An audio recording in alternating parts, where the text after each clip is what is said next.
नमस्कार। आज ना हम एक बड़ी ही मजेदार और गहरी कहानी में गोता लगाने वाले हैं। कहानी का नाम है मोटू हाथी का बड़ा सफर।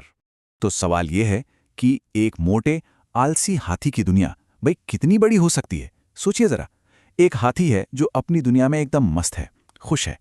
लेकिन क्या हो अगर यही खुशी, यही आराम उसकी सीमा बन जाए? क्या ये कंफर्ट जोन हमें बाहर की बड़ी दुनिया देखने से रोक सकता है? बस यही सवाल इस पूरी कहानी का दिल है। तो लीजिए, मिलिए हमारी कहानी के हीरो से, मोटू हाथी। जैसा नाम वैसा काम। मोटू थोड़ा गोल मटोल और आराम पसंद है, लेकिन हाँ, दिल का बहुत बड़ा है। तो चलो सबसे पहले जरा मोटू की दुनिया में झांकते हैं। देखते हैं कि ये जो बड़ा सफर है ना, इससे पहले उसकी जिंदगी आखिर थी कैसी। तो मोटू का हर दिन समझ लीजिए एक जैसा ही था। सुबह उठो, मीठे मीठे फल खाओ और फिर दिन भर आराम। उसका जंगल ही उसकी पूरी दुनिया थी। एक ऐसी जगह जहां सब कुछ सेफ था, जाना पहचाना था, और वो इसमें खुश भी बहुत था। पर हां, इस आराम में ना थोड़ा सा आलस भी छिप गया था। लेकिन फिर जैसा हर अच्छी कहानी में होता है, एक ट्विस्ट आता है, एक नए सफर की पुकार जो सब कुछ बदलने वाली थी। और ये है वो पल, वो एक छोटा सा ख्याल जो सब कुछ बदल देता है। मोटू अपने आप से ही पूछता है, मैं हमेशा जंगल में ही तो रहता हूं, क्यों ना आज जरा बाहर घूम के आऊं। देखिए, ये कोई बहुत बड़ी प्लानिंग नहीं थी, बस एक छोटी सी क्यूरियोसिटी, एक छोटा सा ख्याल जो एक बहुत बड़े सफर की शुरुआत बन गया। तो बस उस एक ख्याल के साथ मोटू अपने कंफर्ट जोन से पहला कदम बाहर निकालता है और जंगल के किनारे पर ही उसे मिलता है एक चतुर बंदर। अब ये बंदर, जो शायद बाहर की दुनिया देख चुका था, वो मोटू को वार्न करता है, कहता है, संभल कर जाना, बाहर बहुत मुश्किलें हैं। और ऐसा होता है ना? जब भी हम कुछ नया करने की कोशिश करते हैं, कोई ना कोई हमें उसके खतरों के बारे में बताने आ ही जाता है। लेकिन चेतावनी के बावजूद मोटू रुकता नहीं, वो आगे बढ़ता है। और अब उसे अपनी पहली असली चुनौती का सामना करना था। और वो चुनौती क्या थी? एक गहरी नदी। अब मोटू, जो अपने जंगल में हमेशा खुद को सेफ महसूस करता था, पहली बार डर गया।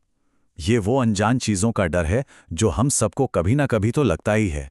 लेकिन ठीक उसी वक्त एक छोटी सी चिड़िया मदद के लिए आती है। वो मोटू को उसकी अपनी ताकत याद दिलाती है। वो कहती है, डरो मत, तुम इतने बड़े हो, तुम तो इसे आसानी से पार कर सकते हो। कभी कभी हमें बस ऐसे ही कुछ शब्दों की जरूरत होती है ना, जो हमें हमारी ही ताकत का एहसास करा दे। और बस उन शब्दों से हिम्मत जुटाकर मोटू नदी पार कर लेता है।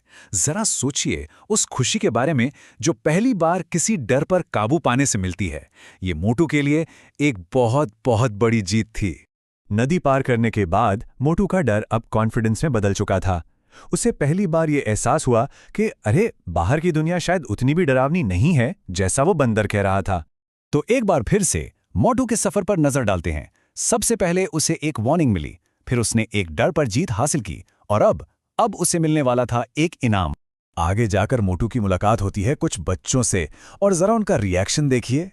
वो उसे देखकर डरते नहीं हैं, बल्कि खुश हो जाते हैं, चिल्लाते हैं, वाह कितना प्यारा हाथी है। ये वो पल था जब मोटू को सच में लगा कि बाहर की दुनिया उसे अपना सकती है, कि यहां भी प्यार और खुशी मिल सकती है।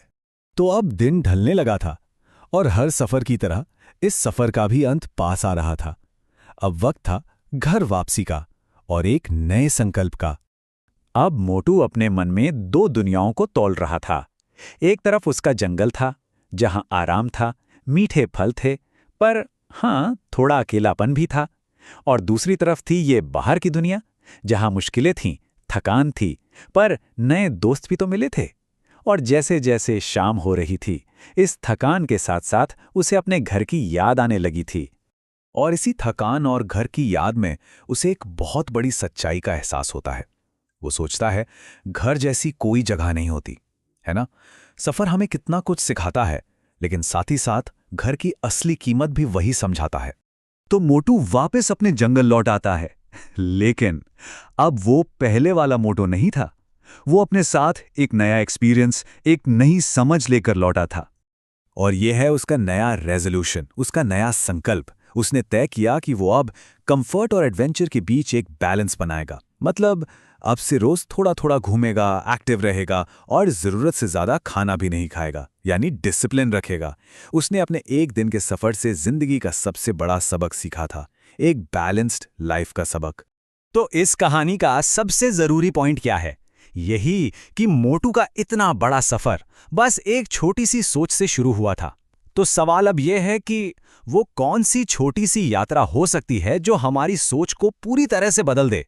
शायद हम सभी को कभी-कभी अपने अपने आरामदायक जंगल से बाहर बस एक कदम रखने की जरूरत है।